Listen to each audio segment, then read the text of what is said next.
ეს 90-იანების საქართველო არ გეგონოთ, ეს 90-იანების პოლონეთია. კი, მაშინ პოლონეთი ევროპაში ერთ-ერთი ყველაზე გაჭირვებული ქვეყანა იყო. ქარხნები გაჩერებული, მაღაზიები დაცარიელებული, პურის უსასრულო რიგები და 500%-იანი ინფლაცია. Ხელფასწაღებას ვერ ასწრებდნენ მეორე დღეს უკვე ყველაფერი გაუფასურებული იყო. ჩვენ ხშირად ვსაუბრობთ იმაზე, რომ ქართველებს რთული ბედი გვერგო და კი ეს ნამდვილად ასეა, ობიექტურად, ისტორიულად, გეოპოლიტიკურად და ასე შემდეგ, მაგრამ პოლონეთსაც არანაკლები სირთულეები აქვს გადატანილი და ის 90-იანები, რაზეც ახლა მე მოგიყევით, ისიც კი შეიძლება ტკბილ ზღაპრად მოგეჩვენოთ.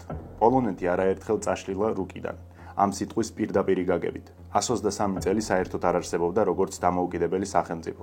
გადაიტანა ნაცისტური ოკუპაცია, მეორე მსოფლიო ომი, კომუნისტური მმართველობა და შემდეგ 90-იანების ეკონომიკური კოლაფსი. პოლონეთის უმძიმეს ბედზე ისიც მეტყველებს, რომ თუ ჩვენ მეორე მსოფლიო ომის მსხვერპლს მოსახლეობის მიხედვით გადავითვლით, პოლონეთი ამ მაჩვენებლით საბჭოთა კავშირს და ნაცისტურ გერმანიასაც კი უსწრებს. რა გამოდის, რომ ფაქტობრივად ყოველი მეხუთე პოლონელი ომში დაიღუპა, ეს არის მოსახლეობის 20%.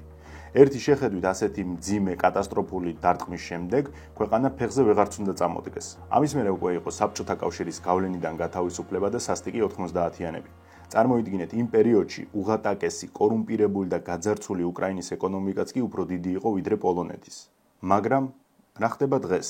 პოლონეთი არათუ გადარჩა, არამედ ევროპის ერთ-ერთ ლიდერ სახელმწიფოდ ტრანსფორმირდა. დღეს პოლონეთი უფრო მდიდარია, ვიდრე ჩვენთვის კარგად ნაცნობი შვედეთი. ქალაქებში აღმართულია უზარმაზარი ცათამბჯენები, გაყვანილია უმაღლესი ხარისხის ავტობანები, ქვეყანა გადაიქცა აღმოსავლეთ ევროპის მაღალ ტექნოლოგიურ ჰაბად. პოლონელები აშენებენ ევროპაში ყველაზე დიდ არმიას. კი, არ მოგესმათ, იმაზე დიდს, ვიდრე საფრანგეთს ან გერმანიას ყავს და 2030 წლისთვის აქტიური პერსონალი 300,000 სამხედროს შეადგენს. მთლიანი შიდა პროდუქტის თითქმის 5%-ს ხარჯავს თავდაცვაზე, რითაც ნატოში ნომერ პირველია. უსწრებს ამერიკასაც კი. პოლონეთი ევროპაში ახლა უკვე ყველაზე დიდი артиლერიული ძალაა. 1000-მდე თანამედროვე და უახლესი მოდიფიკაციის ტანკით, რეაქტიული ზალპის საცეცხლე სისტემებით, რომლებსაც ცას უმაგრებს უახლესი სამხედრო ავიაცია. თუმცა, ესეც არ არის მთავარი. მაშინ, როცა პოლონეთი სრულად განადგურდა, ამ სიტყვის პირდაპირი მნიშვნელობით, იმიტომ რომ სამა იმპერიამ გაინაწილა და ეს ქვეყანა მსოფლიო რუკაზე 123 წლის განმავლობაში არ არსებობდა. მერე ნაცისტურმა გერმანიამ და საბჭოთა კავშირმა ის შუაზე გაგლიჯეს და არაერთხელ სცადეს მათი მენტალობის შეცვლა, ერთადერთი, ვისაც არ ავიწყდებოდა და მუდმივად ახსოვდა საკუთარი იდენტობის შესახებ, მაშინ როცა ფაქტობრივად არც არსებობდნენ, იყვნენ თვითონ პოლონელები. მათ საუკუნეების განმავლობაში შეინარჩუნეს ტრადიციები, კულტურა, ენა, ლიტერატურა, რელიგია, ფასეულობები და პოლონური იდენტობა. ომი, ოკუპაცია, ღალატი, გენოციდი ან გიწრთობს ხასიათს, ან სამუდამოდ ხრები. პოლონელებმა არა მხოლოდ უძლიერესი არმია და მსხვილი ეკონომიკა შექმნეს, არამედ ნაციონალური ერთობა შეინარჩუნეს და დღეს ნებისმიერ ძალას, რომელიც მათ იდენტობას ჭრდილს აყენებს, იქნება ეს მოსკოვი თუ ბრიუსელი, მზად არიან ყველა არსებული გზით დაიცვან მათთვის ყველაზე ძვირფასი. დღეს პოლონელები უკვე აქეთ ცდილობენ ევროკავშირის ფორმირებას, ესაუბრებიან ამ ორგანიზაციას როგორც მათ თანასწორს და საერთოდ არაფერს უთმობენ. პარალელურად გამოიცანით, რომელი ქვეყანა იღებს ევროკავშირისგან ყველაზე მეტ ეკონომიკურ სარგებელს. პოლონეთი. ამ ეპიზოდში აღმოსავლეთ ევროპის ამ ბასტიონზე ვისაუბრებთ. რა გამოუვიდათ მათ ისეთი, რაც არ გამოგვივიდა ჩვენ არადა თითქოს ერთი შეხედვით იდენტური გზა გავიარეთ. ასევე ვისაუბრებთ, როგორ შექმნეს პოლონელებმა ასეთი ძლიერი სახელმწიფო. Thank you, Mr. President. Dear leftists, I'm very happy to take part in this debate about democracy in Europe. So let me give you some example of very major democracy in Poland, over 1,000 years of tradition of Polish nation. Polish nation rejected you, dear leftists, 8 times. 8 times in a row you have lost elections in Poland. So get used to it because you're going to lose again. That's number one. Let me give you some data about Poland and Polish democracy. The lowest unemployment in the European Union is Poland. The highest GDP after COVID in the European Union is Poland. One of the lowest debts in the European Union is Poland. So don't give us this rubbish about the need of educated immigration, as we heard yesterday. We don't need your doctors. We don't need your engineers. Take them all and pay for them. We don't need them. You know why? Because there is a 0 terrorist attacks in Poland. Why? Because there is no illegal migration in Poland. So don't give me this look. Don't give me these arguments about the populism, because this is a fact. This is your data from Eurostat. So we don't need your engineers. We don't need your doctors. Take them. Do not teach us. Do not teach us about democracy, because we know what the democracy is. So learn from Poland. Be like Poland. Thank you very much.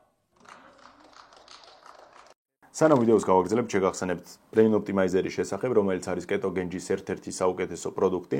როდესაც მხვდებით, ხშირად მეკითხებით იმის შესახებ, ნამდვილად მუშაობს თუ არა და ყოველ ჯერზე პასუხობთ, რომ კი, ნამდვილად მუშაობს, იმიტომ რომ მე თვითონ ვარ მისი პირადი მომხმარებელი, ამიტომ უდიდეს რეკომენდაციას ვუწევ. Brain Optimizer-ი ამჯობესებს აზროვნების სისწრაფეს, ათვისების ხარისხს, ფოკუსირებას და კონცენტრაციას. ამიტომ პირველ რიგში იმათ ვუწევ რეკომენდაციას, ვისაც დიდი ინფორმაციის დამუშავება უწევს. ამას ვიმეორებ თითქმის ყოველ ჯერზე. შესაძენად შეგიძლიათ ეწვიოთ ადგილზე ვაჟა-ფშაველას 12-ში ან გამოიწეროთ საიტიდან. ჩვენ არაერთ ვიდეოში გვითქვამს, რომ ქვეყნის სტრატეგიული მდებარეობა სწორი ლიდერებისა და შესაბამისი პირობების შემთხვევაში არის დიდი გამართლება, მაგრამ თუ არც ლიდერები ვარგად და ეს გარემო პირობების შენ წინააღმდეგ არის, მაშინ სტრატეგიული მდებარეობა გადაიქცევა დიდ წყევლად. პოლონეთის ისტორიაში გამორჩეული ლიდერები მას ხან ზესახელმწიფოდ გადააქცევდნენ, ხან პირიქით მიწაზე ანარცხებდნენ. თან რა არის იცით, რომ ჩვენგან განსხვავებით პოლონეთის დაცვა ბევრად უფრო რთულია, რადგან მთლიანი ქვეყანა თითქმის სულ ვაკეა.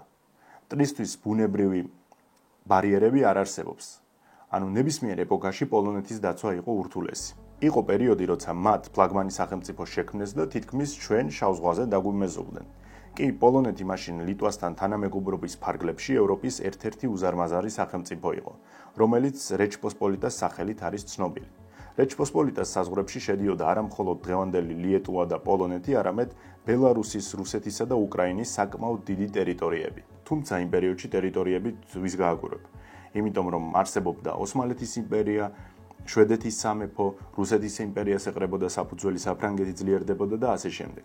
ნახეთ, რეჩპოსპოლიტაში არსებობდა უნიკალური მმართველობა, ერთგვარი პროტექციული დემოკრატია. მეფეს ჰქონდა შეზღუდული უფლებები, მას ირჩევდა ვიწრო აზნაურობა, შლიახტები, არსებობდა პარლამენტი, სეიმი, სადაც რაღაც გადაწყვეტილება რომ მიგეღო, ფართო თანხმობა გჭირდებოდა. შეიძლება ეს არ იყო იდეალური სისტემა, მაგრამ მე-16-მე-17 საუკუნეებისთვის ეს იყო ინოვაცია. გეოგრაფია თავდაპირველად რეჩპოსპოლიტას სასარგებლოდ თამაშობდა, რადგან ფაქტობრივად ეს სახელმწიფო გახდა დასავლეთისა და აღმოსავლეთის შერწყმის ცენტრი. წარმოიდგინეთ პოლონელები, ლიეტუელები, უკრაინელები, ბელარუსები, ებრაელები, სომხები და თათრები. გვერდიგვერდ ცხოვრობდნენ. რამდენიმე საუკუნე კათოლიკები, მართლმადიდებლები, პროტესტანტები და ებრაელები ერთი დიდი და ძლიერი სახელმწიფო საზღვრებში თან არსებობდნენ. ხოლო ქალაქები კრაკოვი, ვილნიუსი და ლვოვი ვაჭრობის, მეცნიერებისა და ხელოვნების ცენტრები იყო. ნელ-ნელა თანამეგობრობის მეზობლები გაძლიერდნენ და გაუჩნდათ ამბიციები, ანუ პოლიტიკური მადა. ეს ამბიციები მერე ტრანსფორმირდა ტერიტორიულ პრეტენზიებში. ავსტრიამ, პრუსიამ და რუსეთმა რეჩპოსპოლიტას დაადგეს თვალი. 1795 წელს ერთ დროს ძლევამოსილი სახელმწიფო ამ სამ ახალგაზრდა იმპერიას შორის განაწილდა. და ფიზიკურად განადგურდა, ანუ 123 წლის განმავლობაში პოლონეთის საერთოდ აღარ არსებობდა მსოფლიო რუკაზე. სხვათა შორის აქ უნდა ვახსენოთ ტადეუშ კოსტიუშკო, რომელიც ლეგენდარული სამხედროა. ტადეუში ჯერ ამერიკაში გაემგზავრა, სადაც ამერიკის დამოუკიდებლობისთვის იბრძოდა და კონტინენტური კონგრესის პოლკოვნიკი გახდა. ხოლო შემდეგ, როცა სამშობლოს მეზობლები ინაწილებდნენ, დაბრუნდა და წინააღმდეგობას ჩაუდგა სათავეში. რაც ლავიცთან, მან რუსები კი დაამარცხა, თუმცა ეს უკვე საკმარისი აღარ იყო და საბოლოოდ უძლური აღმოჩნდა ოკუპაციის წინააღმდეგ. კოსტიუშკოს დიდ პატივს სცემდნენ ჯორჯ ვაშინგტონი, ტომას ჯეფერსონი და ბენჟამინ ფრანკლინი. ორივე ქვეყანაში ის გმირად არის აღიარებული. ეს იყო პოლონეთის პირველი სრული ოკუპაცია და განადგურება. 1918 წელს მათ მოიპოვეს დამოუკიდებლობა, მაგრამ 1939 წელს ისტორია ისევ განმეორდა. ამჯერად ავსტრიის, პრუსიისა და რუსეთის ნაცვლად პოლონეთი ნაცისტურმა გერმანიამ და საბჭოთა კავშირმა გაინაწილეს. მეორე მსოფლიო ომმა კი პირდაპირ შეგვიძლია ვთქვათ, რომ ქვეყანა მიწასთან გაასწორა.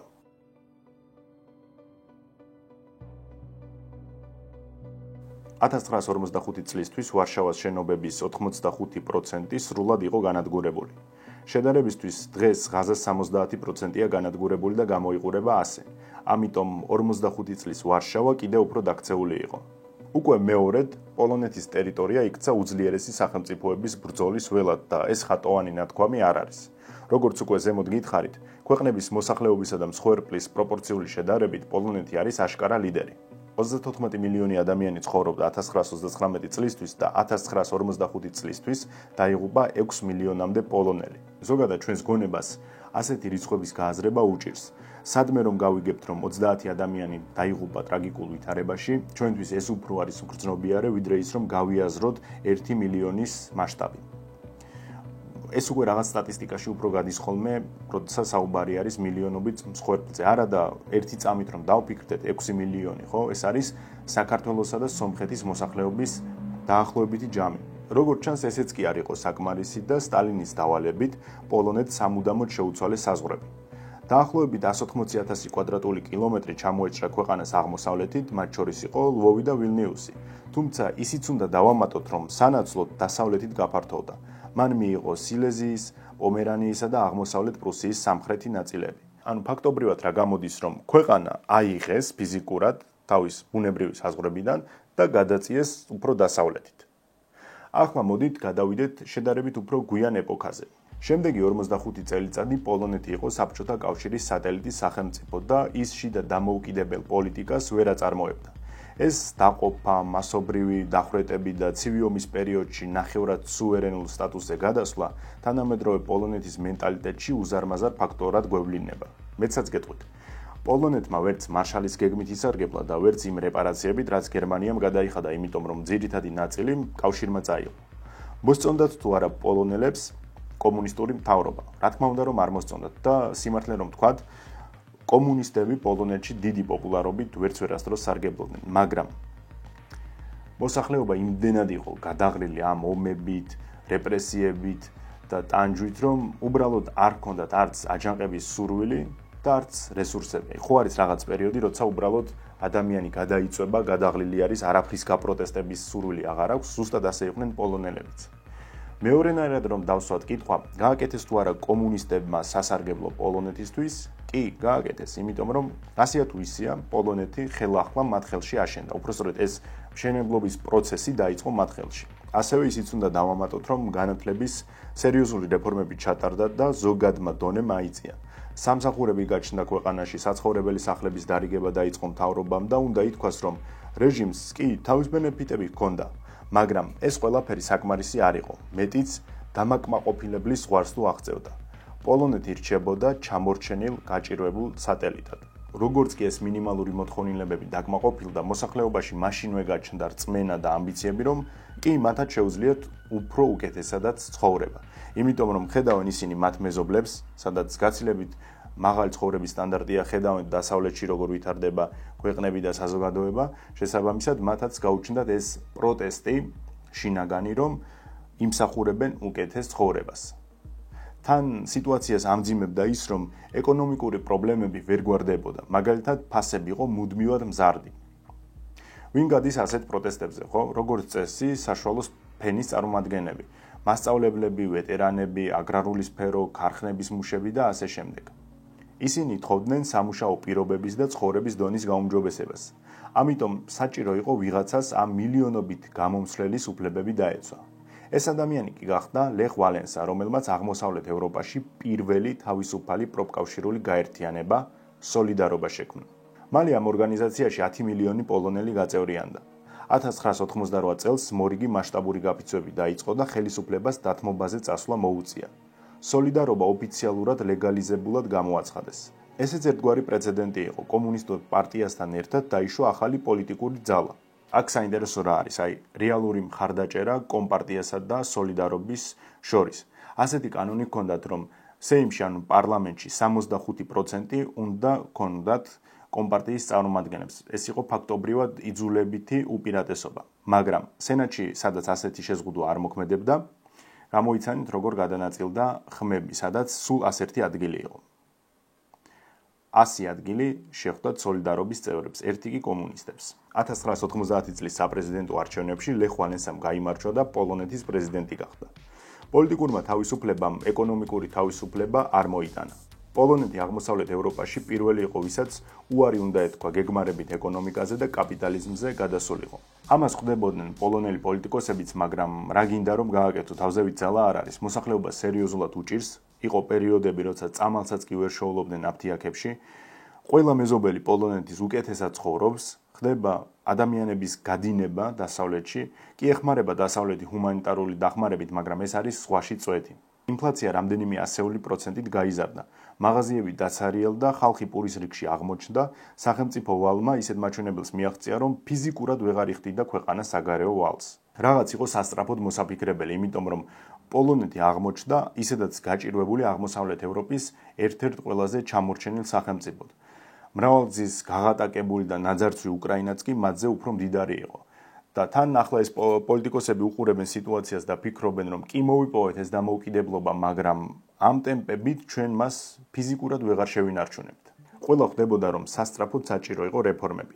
და ამ დროს გამოჩნდა სრულიად ერის ხსნა, ლეშეკ ბალცეროვიჩი, რომელიც მაშინდელმა პრემიერმა ტადეუშ მაზოვეცკიმ ფინანსთა მინისტრად დანიშნა. ბალცეროვიჩმა საუკეთესო ფინანსისტებთან შეიმუშავა გეგმა, რომელსაც მასევე დაერქვა ბალცეროვიჩის გეგმა.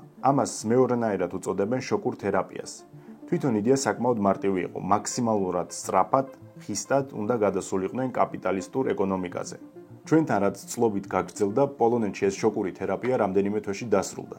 წარმოიდგინეთ, სახელმწიფოს 45 წლის განმავლობაში უგეგმავდნენ, რა უნდა ეწარმოებინა, რამდენი უნდა ეწარმოებინა, სად უნდა გაეყიდა, რა ფასად უნდა გაეყიდა. ასეა თუ ისეა მოსახლეობას აკმაყოფილებდნენ საცხოვრებელი სახლებით, სამსახურებით და ასე შემდეგ. უცებ ეს ყველაფერი ერთ დღეში ქრება და მეორე დღიდან იწყებ ცხოვრებას დამოუკიდებლად. შენ თვითონ უნდა გაიყვალო გზა. დანარჩენს კი უკვე ბაზარი დაარეგულირებს. რამდენჯერმე გითხარით, რომ პოლონეთს საბჭოთა კავშირიდან თავის დახსნა უფრო გაუმარტივდა ვიდრე ჩვენ. მაგალითად, ჯერ კიდევ მაშინ, როცა საბჭოთა კავშირის სატელიტად რჩებოდა, მიიღეს ვილჩეკის კანონი, რომელიც ქვეყანაში მეწარმეობის საქმიანობის საშუალებას იძლეოდა. ამიტომ პოლონელების ნაწილმა მალევე აუღო ალღო კაპიტალიზმს. მათ ბიზნეს საქმიანობის საფუძველი ჰქონდათ და თავისუფალმა ბაზარმა პირიქით საზღვრები გაუხსნა. მაგრამ მოდი ცოტა უფრო მეტი კონკრეტიკით ვისაუბროთ, რა მოხდა ამ შოკური თერაპიის დროს, იმიტომ რომ ეს ჩვენთვის არის საინტერესო. ასეა თუ ისეა დამოუკიდებლობის მოპოვების შემდეგ ერთნაირ ვითარებაში აღმოჩნდით, მაგრამ იქ გატარებულმა რეფორმებმა შედეგი მალევე გამოიღო, ხოლო ჩვენთან დღემდე ვიწვნევთ 90-იანების კრიზისს. რა მოხდა ეგრეთ წოდებული შოკური თერაპიის მიხედვით? პირველი, ფასების რეგულირება ბაზრის მიხედვით. შემდეგ, სახელმწიფო სუბსიდიების შეწყვეტა. უამრავი ქარხანა და საწარმო იყო წამგებიანი და ემსახურებოდა კერძო პირების გამდიდრებას. ამიტომ სახელმწიფომ ყველა წამგებიან სტრუქტურას და ქარხანას სუბსიდიები შეუჩერა. შემდეგ დაიწყო სავალუტო რეფორმა. შემოიღეს სლოტი, რომელიც მიება დოლარს და ჰიპერინფლაცია შენელდა. გაიხსნა ბაზარი ინვესტორებისთვის და რა თქმა უნდა, მივადექით ერთ-ერთ ყველაზე მთავარს, რაზეც დგას ამ წარმატების ქვაკუთხედი. სამართლიანი პრივატიზაცია. სახელმწიფო ქონება გადავიდა კერძო სექტორის ხელში და დაიწყო კონკურენცია. 1989 წლიდან 1990 წლის ბოლომდე ინფლაცია 600%-დან 70-მდე დავიდა. დაცარიელებული მაღაზიები გადაივსო პროდუქტებით, იმიტომ რომ იმპორტი გამარტივდა. ასობით ათასი ახალი კომპანია დაარსდა და საშუალო ბიზნესი იქცა ეკონომიკის ფუძედ. პოლონეთში გამოჩნდნენ დასავლური ბანკები, მანქანის მწარმოებელი კომპანიები და უზარმაზარი კორპორაციები. ეს შოკური თერაპია, რომელიც უმოკლეს ვადაზე იყო გათვლილი, ფაქტობრივად მინიმუმამდე ამცირებდა კორუფციას, რადგან ვერავინ ვერ ასწრებდა უსამართლოდ თამაშს. შენ ან უსწრაფესად უნდა მორგებოდი ახალ წესებს და გეზრუნა ხვალინდელ დღეზე, ან უბრალოდ წაილეკებოდი. ხოლო თანმიმდევრულმა და სამართლიანმა პრივატიზაციამ, რომელშიც ევროპელებიც მონაწილეობდნენ, გადამწყვეტი როლი ითამაშა იმაში, რომ მდიდარ კლანებს ხელში არ ჩაეკდოთ ცალკეული რესურსები და არ გამხდარიყვნენ ოლიგარქები. ჩვენთან, უკრაინასა და რუსეთში კომუნისტური რეჟიმის კრახის შემდეგ სახელმწიფო სიმდიდრე და ძალაუფლებაც გადავიდა ვიწრო კლანების ხელში. პოლონეთში ეს არ მოხდა. და სხვათა შორის, რომ არ მოხდა, ამაში დიდი წვლილი აქვს ევროკავშირსაც. კი, მართალია ევროკავშირში პოლონეთი 2004 წელს გაერთიანდა, მაგრამ ჩვენ კარგად ვიცით, რომ იმისათვის რომ ქვეყანა გაწევრიანდეს ევროკავშირში, მან უნდა მოამზადოს მთელი რიგი სამართლებრივი ბაზა ამისთვის. კონკურენციის, გამჭირვალობისა და ანტიმონოპოლიის ევროპულმა სტანდარტებმა მინიმუმამდე შეამცირა ცალკე პირების მხრიდან მონოპოლიზაციის შექმნის ცდილობები. ასევე ისიც უნდა ითქვას, რომ პოლონეთში სამოქალაქო და პოლიტიკური კულტურაც ბევრად უფრო მაღალი იყო. ეს კი სოლიდარობის დამსახურება იყო და უკვე იქ ჩასახული მენტალობის. სამოქალაქო საზოგადოება ძალიან ფრთხილი იყო ყველაფერთან, რასაც პოტენციურად შეეძლო მონოპოლიზაცია მოეხდინა. ეს სიფრთხილე აისახებოდა როგორც პოლიტიკაში, ასევე ეკონომიკაში. პოლონეთის ხელისუფლებას ჰქონდა ორი არჩევანი. პრივატიზაციის შემთხვევაში ეს სახელმწიფო ქონება ან უნდა გაეცა ადგილობრივ მსხვილ ბიზნესმენებზე, ან დასავლელ ინვესტორებზე და მათ არჩევანი გააკეთეს მეორე სასარგებლოდ. როგორც დრომდა, ასევე ჩვენმა ქართულმა რეალობამ აჩვენა, ეს იყო გამართლებული გადაწყვეტილება. პოლონელები საკითხს უყურებდნენ შემდეგნაირად, რომ თუ ჩვენ ამ სახელმწიფო დიდძალ ქონებას გავცემთ ადგილობრივ ბიზნესმენებზე, არის იმის საკმაოდ დიდი რისკი, რომ ეს ხალხი ამ ქონებას არ აითვისებს, ისინი გაყიდიან, თავის მემკვიდრეებს დაურიგებენ, დააჟანგებენ, დაალპობენ ამ ქარხნებს, უბრალოდ პირად ხეირს და მოგებას ნახავენ. მაგრამ თუ ჩვენ გავცემთ ამ ქონებას ევროპელ ინვესტორებზე, პირიქით იქნება, ანუ დიდი შანსი არის იმის, რომ სახელმწიფოს წინაშე ნაკისრი ვალდებულებები მათ შეასრულონ. კი, თანახმა იყვნენ პოლონელები იმაზეც, რომ ეს ევროპელი ინვესტორები რა მოგებასაც ნახავენ ამ საწარმოებიდან დიდ წილს გაიტანენ საკუთარ ქვეყნებში, რაღაც პროცენტს მიიღებს პოლონური სახელმწიფო, მაგრამ ამაზეც თანახმა იყვნენ სამაგიეროდ, თუ კი იქნებოდა გარანტია იმის, რომ ეს ხალხი აამუშავებდა ამ ქარხნებს, ფაბრიკებს და ასაქმებდნენ ადგილობრივ პოლონელებს, თანახმა იყვნენ ამაზეც. მთავარი არის ის, რომ შენ ხსნი და მეორე სიცოცხლეს აძლევ ამ ქარხნებს, შენ ბიუჯეტში შემოდის რაღაც მოგება, რაც აქამდე არ იყო და რაც ყველაზე მთავარი და მნიშვნელოვანი არის, მოსახლეობა სწავლობს ახალ ტექნოლოგიებს, ანუ ისინი ითვისებენ ამ ყველაფერს და მომავალში უკვე აქეთ შეძლებენ შექმნან დამოუკიდებლად ახალი საწარმოები. ამიტომ დღეს პოლონეთს ყავს მდიდარი ბიზნესმენები, მაგრამ არ ყავს ოლიგარქიული ჯგუფები. ევროპელი ინვესტორის თვალითაც რომ შევხედოთ, უცებ შენ გვერდით იხსნება 35 მილიონიანი ბაზარი, სადაც მუშახელი არის ძალიან იაფი და საწარმოს აშენება არის უმარტივესი. შესაბამისად, ეს დაინტერესება, ანუ თანამშრომლობის დაინტერესება ყოველთვის იყო ორმხრივი. 1999 წელს ქვეყანა ნატოს წევრი გახდა, ხოლო 2004 წელს კი ევროკავშირის. აი, ევროკავშირში გაწევრიანება მეორე სიცოცხლე აჩუქა პოლონეთის ეკონომიკას. დღემდე ევროკავშირმა თითქმის 200 მილიარდი ჩადო ქვეყნის განვითარებაში. არც ერთ ქვეყანაში ევროკავშირს ასეთი რესურსები არ ჩაუდია. ამას ჰქონდა თავისი უარყოფითი მხარეც. მაგალითად მოხდა ინტელექტუალური კაპიტალის გადინება. ბევრმა ჭკვიანმა და ამბიციურმა პოლონელმა სამშობლო სამუდამოდ დატოვა. ძირითადად ისინი წავიდნენ დიდ ბრიტანეთში, იმიტომ რომ დიდი ბრიტანეთი იყო ერთ-ერთი პირველი ძლიერი და წარმატებული სახელმწიფო, რომელმაც საზღვრები გაუხსნა პოლონელებს. აი, ფრანგები მაგალითად ეჭვისთვალით უყურებდნენ მათ და რაღაც პერიოდი არ უხსნიდნენ საზღვრებს. იმ ადამიანებმა, რომლებმაც თავი ვერ იპოვეს ახალ კაპიტალისტურ პოლონეთში, წავიდნენ სამუდამოდ ევროკავშირის სხვა ქვეყნებში. არადა პოლონეთის ეკონომიკა პრაქტიკულად უწყვეტად იზრდებოდა. ის იყო ერთადერთი სახელმწიფო, ვისაც 2008 წლის კრიზისიც არ შეეხო. აქ კიდევ რა არის საინტერესო, იცით, რომ ქვეყანამ ევროკავშირის მილიარდები მოახმარა ეროვნული საჭიროების პროექტებს. ინფრასტრუქტურის მოწესრიგებას, სატრანსპორტო კვანძების განახლებას, ქარხნების მოდერნიზებას, მშენებლობის სფეროს ათვისებას და ასე შემდეგ. ევროკავშირში გაწევრიანების შემდეგ, როცა ქვეყანაში ინდუსტრიულ საწარმოებთან ერთად ტექნოლოგიურებიც გამოჩნდნენ, მათ შორის კი Google, Intel, IBM, ქვეყანამ დაიწყო ახალგაზრდული განათლებისა და ცოდნის ახლებური პოლიტიკის შემუშავება. მთავრობის პრიორიტეტი იყო, რომ პოლონეთი ტექნოლოგიური განვითარების თანამონაწილე კი არა, არამედ სულ მცირე აღმოსავლეთ ევროპაში უნდა ყოფილიყო ეპიცენტრი. შენ, როდესაც ასეთი ამბიციური გეგმა გაქვს, გჭირდება დასაყრდენი. დასაყრდენი კი არის მომავალი თაობა. ამიტომ პოლონელმა პოლიტიკოსებმა ჯერ კიდევ 2000-იანების შუა პერიოდში შეიმუშავეს კონცეფცია, რომლის მიხედვით ახალი თაობა შეისწავლიდა ციფრულ ტექნოლოგიებს. ბავშვებში ჩადებულმა ამ ინვესტიციებმა დღეს სრულად გაამართლა. პოლონელები არიან ერთ-ერთი საუკეთესო IT სპეციალისტები. ქვეყანაში დაარსდა სტარტაპები. ახლა თქვენ ხედავთ მსოფლიო დონის თამაშებს, რომლებიც პოლონელები შექმნილია. დღეს კი მოწინააღმდეგეები ხდებიან რობოტექნიკის, ხელოვნური ინტელექტისა და ენერგეტიკის სფეროში. უბრალოდ კოდერები კი არ არიან, რომელსაც დაიქირავებენ და მოგემსახურება. არა. ისინი მუშაობენ საკუთარ ბიოტექნოლოგიურ ლაბორატორიებზე, სათამაშო სტუდიოებზე, ელ-კომერციაზე და ასე შემდეგ. ისინი აშენებენ მომავალს. 30 წლის წინ პოლონეთს უწოდებდნენ ევროპის ფაბრიკას. სადაც ყველა მიცოდა, რომ არის იაფი მუშახელი, შეგიძლია გახსნა მანქანების საწარმო და ეს არის ამ ქვეყნის დანიშნულება. მაგრამ ახლა აბსოლუტურად ყველაფერი შეიცვალა.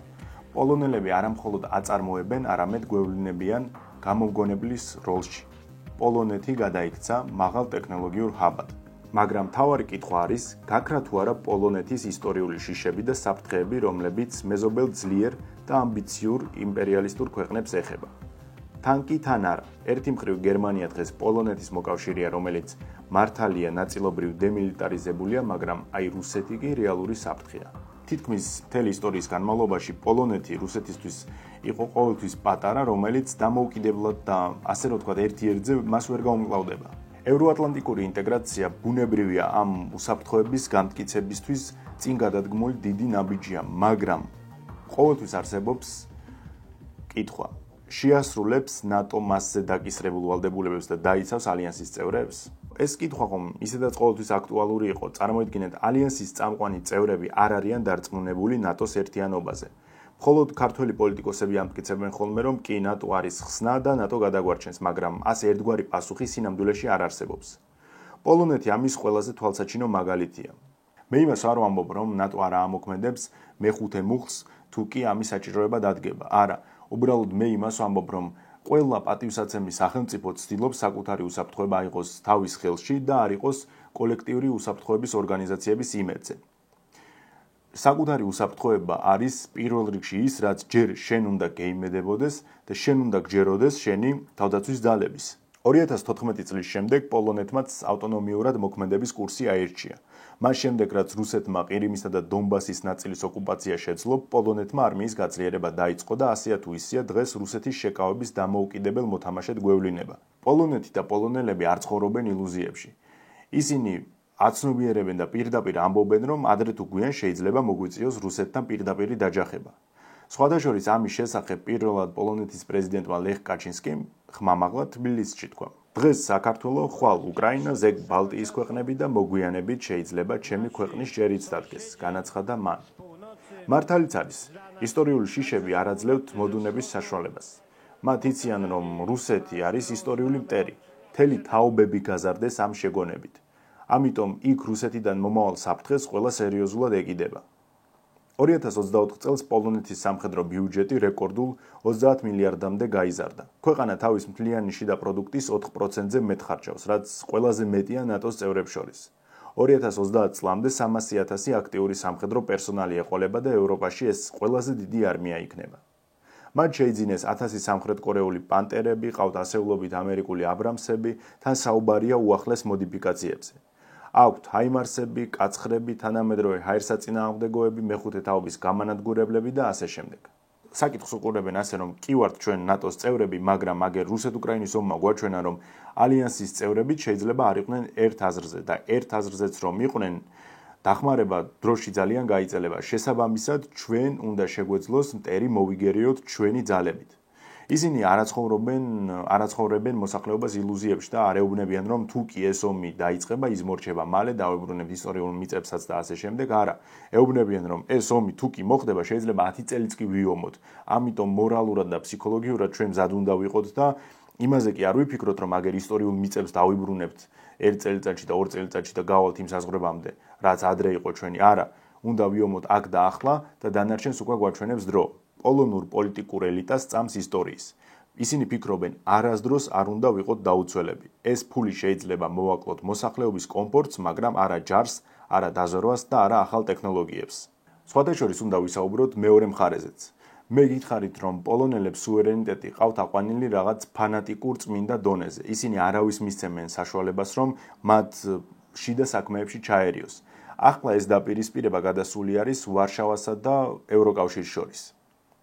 აქ სამთავრობო პროპაგანდა საქართველოში იმას გვეუბნება, რომ დასავლეთში რელიგიას პატივს აღარ სცემენ, იქ აღარ არის რაღაც ოჯახური და ტრადიციული ფასეულობები და ასე შემდეგ, რაც არის წმინდა წყლის პროპაგანდა და თავშივე არის სისულელე. ვითომ დასავლეთში ურწმუნოება ბობოქრობს და ღმერთის იქ აღარავის წამს. აი პოლონეთი თავის ქმედებით ამტკიცებს, რომ ვერც ერთი ორგანიზაცია და ვერც ერთი ალიანსი ვერ შეძლებს მათ მიუთითოს რა არის სწორი და რა არასწორი, განსაკუთრებით კი რელიგიის, კულტურისა და მიგრაციის საკითხებში. შეხედეთ ამ რუკას. ეს არის ევროპის წერტილები, სადაც ტერაქტები მოხდა ან იგეგმებოდა. არც ერთი დიდი ტერაქტი არასდროს მომხდარა პოლონეთში. არასდროს. რაც რუკაზე არის მონიშნული, ეს არის ეგრეთ წოდებულ რადიკალურ მემარჯვენეობის საფუძველზე მომხდარი დანაშაული, რასაც ზოგიერთი ორგანიზაცია თვლის, რომ არის ტერაქტი, მაგრამ სინამდვილეში არ არის ტერაქტი. რატომ არასდროს მომხდარა ტერაქტი პოლონეთის ტერიტორიაზე? იმიტომ, რომ პოლონეთს ევროკავშირის მოთხოვნის მიუხედავად უარი აქვს ნათქვამი არალეგალი მიგრანტების მიღებაზე. მაშინ, როცა ევროპამ კარი გაუღო სირიელ და ლიბიელ მიგრანტებს, პოლონეთმა რკინისღობი აღმართა საზღვარზე. არც ერთი არალეგალი მიგრანტი არ იქნება პოლონეთში. რაღაცებზე თვალის დაბრმავება არის დამღუპველი. ევროკავშირის ტერიტორიაზე, სადაც მოხდა ტერაქტი, ან უბრალოდ განსაკუთრებით მძიმე დანაშაული, მათ შორის გაუპატიურება, მკვლელობა და ასე შემდეგ, თითქმის 97% შემთხვევაში ეს იყო ჩადენილი ეგრეთ წოდებული არალეგალი მიგრანტების მიერ. ანუ მარტივი არის ხომ გამოსავალი, თუ არ გინდა რომ მოხდეს შენ ქვეყანაში მსგავსი და შენს ეროვნულ უსაფრთხოებას არ შეექმნას რისკი, მაშინ არ უნდა მიიღო ეს არალეგალი მიგრანტები. თულად მუშაობს ეს სოციალიზაცია, ვინც რა არ უნდა თქვას, რთული არის სრულად განსხვავებული კულტურისა და გაგების ადამიანი ჩააინტეგრირო შენ საზოგადოებაში. ხშირ შემთხვევაში კი ეს არც გამოდის. ხო და პოლონელები ამბობენ და ეუბნებიან ევროკავშირს, რომ არ გვინდა თქვენი წესები, ნუ მოგვახვევთ თავს ამ რაღაცებს, რომ უნდა მიიღოთ ეს ხალხი და ეს თქვენთვისვე არის კარგი, ასეთ სისულელებს ჩვენ უგვეუბნებით, ჩვენ გვაქვს იმის უფლება და საშუალება დამოუკიდებლად გადავწყვიტოთ, მივიღებთ თუ არ მივიღებთ. ეს ჩვენს ეროვნულ უსაფრთხოებას უქმნის საფრთხეს, ამიტომ არ გვინდა არც ერთი არალეგალი მიგრანტი არ იქნება პოლონეთში. How many refugees has Poland taken? 0. And you're proud of that? If you are asking me about Muslims illegal immigration, none, not even one will come to Poland. Not even one if it's illegal. But I asked not about illegal immigrants. I asked about refugees. And Jean-Claude Juncker, the Commission President, says that you're racist. You sound proud of the fact that you haven't taken any refugees. Of course, because this is what our people are expecting from our government. ისინი არ აპირებენ საკუთარი უსაფრთხოება ბრიუსელის კაპრიზებში გაცვალონ. იგივეა სექსუალური უმცირესობის თემაშიც. რა თქმა უნდა, ჩვენი სამთავრობო პროპაგანდა, რომ ევროკავშირში კაცების გათხოვების დაკანონებას ითხოვენ, სისულელეა. ეგ არის უშუალოდ ქვეყნის გადასაწყვეტი და არა ორგანიზაციის. პოლონეთში ამბობენ, რომ ჩვენ ვართ კათოლიკური რწმენის ქვეყანა, ჩვენი რელიგიისთვის მიუღებელია ასეთი ქორწინების დაკანონება. ჩვენ პატივს ვცემთ ჩვენ რელიგიას და არ ვაპირებთ მსგავსის დაკანონებას. დიდი ქალაქები უფრო ლიბერალურია და უმცირესობების უფლებებს უფრო პატივს ვცემენ, შედარებით პატარა ქალაქებში ბევრად მკაცრი კონსერვატიული განწყობებია. მაგრამ მთლიანობაში პოლონეთს თავის მაინც გააქვს. თან ევროკავშირის წევრია და მილიარდობით დაფინანსებას იღებს და პარალელურად მანევრირებს ევროკავშირის მოთხოვნებს შორის. ის რომ პოლონელები ასე მტკიცე აღმოჩნდნენ თავის ხედვებში, ეს არის ასევე კოლექტიური მეხსიერების დამსახურებაც. მათი კოლექტიური მეხსიერება კი ეფუძნება წარსულის ეროვნულ ტანჯვებს, სუვერენიტეტის დაკარგვას, დამოუკიდებლობის წართმევას და უარი კულტურულ ცხოვრებაზე. ამან პოლონელებში ჩასახა რუსების წინააღმდეგ აგრესიული პოზიცია, რომელიც დღემდე რჩება ქვეყნის ერთ-ერთ საფრთხედ. თუ თქვენ პოლონეთში ერთხელ მაინც ხართ ნამყოფი, ეს იგრძნობა. მე ვერ ვიტყვი, რომ პოლონელები არიან რუსოფობები, მაგრამ განწყობის ზედაპირშივე ჩანს ის, რომ მოუშუშებელი წარსულის ტრაგედიები უკავშირდება სწორედ რუსეთს. როგორ უყურებ პირადად მე საკითხს? არ არის აუცილებელი ვინმე გძულდეს ან მოგწონდეს. აუცილებელი არის მარტივად და მკაფიოდ განსაზღვრო, ვინ არის შენი მტერი. გააძლიერო შენი ეროვნული უსაფრთხოება და სულ უფრო და უფრო სრულყოფილი გახადო. პატივისცე შენ ჯარს. ისე უნდა იყოს, რომ ჯარში მსახური უნდა იყოს რაღაც დიდი ღირსება და დიდი პასუხისმგებლობა და არა ისე, როგორც ახლა არის, სამწუხაროდ. პატივი უნდა სცე ტრადიციებს, რელიგიას და გქონდეს საკუთარი მოსახლეობის იმედი, გჯეროდეს შენი ხალხის. საჭირო არის, რომ ჩვენივე ხალხში ჩავდოთ ინვესტიციები, დავეხმაროთ, ვასწავლოთ, დავანახოთ პერსპექტივები, განვავითაროთ და ასე შემდეგ. ნებისმიერი ძლიერი ორგანიზაციისგან შეიძლება ბენეფიტების მიღება. მაგრამ ორგანიზაციად უნდა დარჩეს და მასაც გქონდეს ადგილი შენს პირად პოლიტიკურ იერარქიაში. ვერც ევროკავშირი და ვერც სხვა ნებისმიერი ორგანიზაცია ვერასდროს ვერ იქნება იდეალური, ეს არის გამორიცხული. ამიტომ ასეთი ორგანიზაციებისგან არ უნდა ხდებოდეს რაღაც საყოველთაო იდეად ტრანსფორმირება, ან თლად უარესი რელიგიად გადაქცევა. ნებისმიერი პოლიტიკური ძალა, რომელიც ჩვენ საპირისპიროში გვარწმუნებს და თავს გვახობს იმას, რომ თუნდაც ევროკავშირი შეიძლება იყოს რაღაც უზენაესი დომინანტი ძალა, რომელიც ყოველთვის მართალი იქნება, ზუსტად იგივე პროპაგანდას ეწევა ჩემთვის, პირადად ჩემთვის, როგორც მაგალითად მთავრობა ცდილობს თავის დაბალი პოლიტიკური დონე და სუსტი ნება შემოგვასაღოს როგორც ქვეყნის რაღაც გამოგონილი ნეიტრალიტეტი. პოლონეთი არ არის იდეალური სახელმწიფო და საკმაოდ შორს არის იდეალური სახელმწიფოსგან. ვერასდროს გახდება, ვერც პოლონეთი, ვერც ამერიკა, ვერც საქართველო და ვერც ვერავინ ვერ გახდება იდეალური სახელმწიფო. ეს ეპიზოდი მინდა დავასრულოთ ტარჩინსკის პატარა ვიდეოთი, რომელიც ჩემიდან ეს სიტყვები უამრავჯერ მოგისმენიათ. Always remember who you are, be proud of who you are, do not be afraid, be brave, fight and make your life great. ასეთი გამოვიდა დღევანდელი ეპიზოდი. შემდეგი ვიდეო სავარაუდოდ იქნება უკვე არჩევნებზე. ნახოთ როგორ განვითარდება მოვლენები. შეგახსენებთ რომ არ დაგავიწყდეთ არხის გამოწერად და თუ სურვილი გექნებათ შეგიძლიათ გახდეთ ჩემი ფასიანი გამომწერი Patreon-ზე ამით დაეხმარებით არხის განვითარებაში. დროებით